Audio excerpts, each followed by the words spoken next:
அன்பில் அவர்களுடைய கழகப்பணி இந்த மாவட்டத்தில் இருக்கக்கூடிய உங்களுக்கு நான் அதிகம் சொல்ல வேண்டிய அவசியம் இல்லை. தலைவர் கலைஞரிடத்தில் எந்த அளவிற்கு நட்பு கொண்டிருந்தார், தலைவர் கலைஞருக்கு எந்த அளவிற்கு துணையாக இருந்தார். இந்த திருச்சி மாவட்டத்தை பொறுத்தவரையில் கழகத்தை உருவாக்குவதற்கு, கழகம் இன்றைக்கு கம்பீரமாக ஓங்கி நிற்பதற்கு காரணகர்த்தாக்களில் ஒருவராக இருந்த அன்பில் அவர்கள் கடைசி வரையில் கழகத்திற்கு, தலைவர் கலைஞருக்கு பக்கபலமாக இருந்தவர்.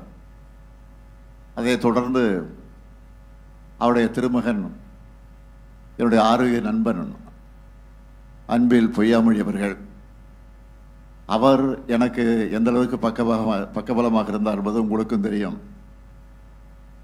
ஆக ஒரு உற்ற நண்பனாக மட்டுமல்ல, என்னுடைய வாழ்வில் ஏற்பட்டிருக்கக்கூடிய பல்வேறு வளர்ச்சிக்கு காரணகர்த்தாக்களில் ஒருவராக இருந்தவர் நம்முடைய அன்பில் பொய்யாமொழி அவர்கள். ஆகவே அப்படி தொடர்ந்தது அந்த உறவு. அதற்கு பின்னால் இங்கே வரவேற்பு ஆற்றிய தம்பி உதயநிதி குறிப்பிட்டதைப் போல இன்றைக்கு அமைச்சராக பொறுப்பேற்றிருக்கக்கூடிய மகேஷ் பொய்யாமொழி அவர்கள் இன்றைக்கு எங்களுடைய குடும்பத்தில், குறிப்பாக உதயநிதி இடத்தில் எந்த அளவுக்கு நட்போடு பழகி அவர் இன்றைக்கு வளர்ந்து சட்டமன்ற உறுப்பினராக பொறுப்பேற்று, அமைச்சராகவும் பொறுப்பேற்று,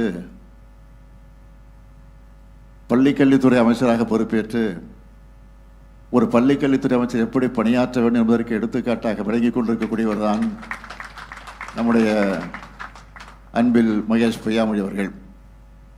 சட்டமன்றத்தில் உரையாற்றினாலும் சரி, பல்வேறு நிகழ்ச்சிகளில் கலந்து கொண்டு உரையாற்றினாலும் சரி, எந்த புள்ளி பொருளையும் கையிலே வைத்துக் கொள்ளாமல் எதையும் படபடவென்று கம்ப்யூட்டரை போல பேசக்கூடிய ஆற்றலை பெற்றவர் நம்முடைய அன்பில் மகேஷ் பொய்யாமொழி அவர்கள். அவரை பார்த்து எல்லோரும் பாராட்டுகிற போது அவருடைய தந்தை, என்னுடைய அருமை நண்பர் பொய்யாமொழி எந்த அளவுக்கு சந்தோஷப்படுவாரோ அதை விட அதிகமாக நான் சந்தோஷப்பட்டிருக்கிறேன், இப்பொழுது சந்தோஷப்பட்டுக் கொண்டிருக்கிறேன். இது இப்படி தொடர்ந்து இன்னும் அது அன்பிலோடு முடியல, தலைவர் கலைஞரோடு முடியல, என்னோடு முடியல, நம்முடைய அன்பில் பொய்யாமொழியோட முடியாது. அதே போல் நம்முடைய உதயநிதி மகேஷோட முடிய போவதில்லை. உதயநிதியுடைய மகன் இன்பனாக இருந்தாலும் சரி, மகேஷுடைய மகன் இனியனாக இருந்தாலும் சரி, அவருடைய நட்பும் இன்றைக்கு தொடர்ந்து கொண்டிருக்கிறது. ஆக வாழையடி வாழையாக இந்த நட்பு தொடர்ந்து கொண்டிருக்கிறது என்பது உங்களுக்கு எல்லாம் நன்றாக தெரியும். உதயநிதி பேசுகிறவர் சொன்னார், இது காதல் திருமணம் என்பது என்று நானும் கேள்விப்பட்டேன். அது மட்டும் இல்லை, இந்த திருமணத்தை நடத்துவதற்கு பெண்ணினுடைய தாயார் சுகி என்கிற எழிலரசி ஒத்துக்கொள்ளவே இல்லையா கடைசி வரைக்கும். அதுவும் நான் கேள்விப்பட்டேன். கடைசி வரைக்கும் ஒத்துக்கல. ரொம்ப பிடிவாதக்காராக இருக்கக்கூடியவர் சுகி அவர்கள், எனக்கு நன்றாக தெரியும். அவங்க வீட்டில் ரொம்ப பிடிவாத யாருன்னு கேட்டிங்கன்னா சுகியை தான் சொல்ல முடியும். ஏற்கனவே அவருடைய தம்பி சின்ன உதயா என்று சொல்லக்கூடிய உதயன், அவருக்கும் காதல் திருமணம் தான், அதுக்கும் ஒத்துக்கொள்ளலை.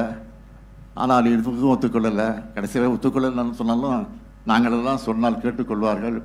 செந்தாமரை எப்படி பெண்ணாக இருக்கிறாரோ அதே போல் சுகி என்கிற இளவரசி எனக்கு ஒரு பெண்ணாக இருந்து கொண்டிருக்கக்கூடியவர். அது மட்டும் இல்லை, என்னுடைய மகள் செந்தாமரையும் சுகியும் இன்றைக்கு ரொம்ப நட்போடு பல்வேறு தொழில்களில் கூட பார்ட்னராக இருந்து கொண்டு பணியாற்றி கொண்டிருக்கிறார்கள்.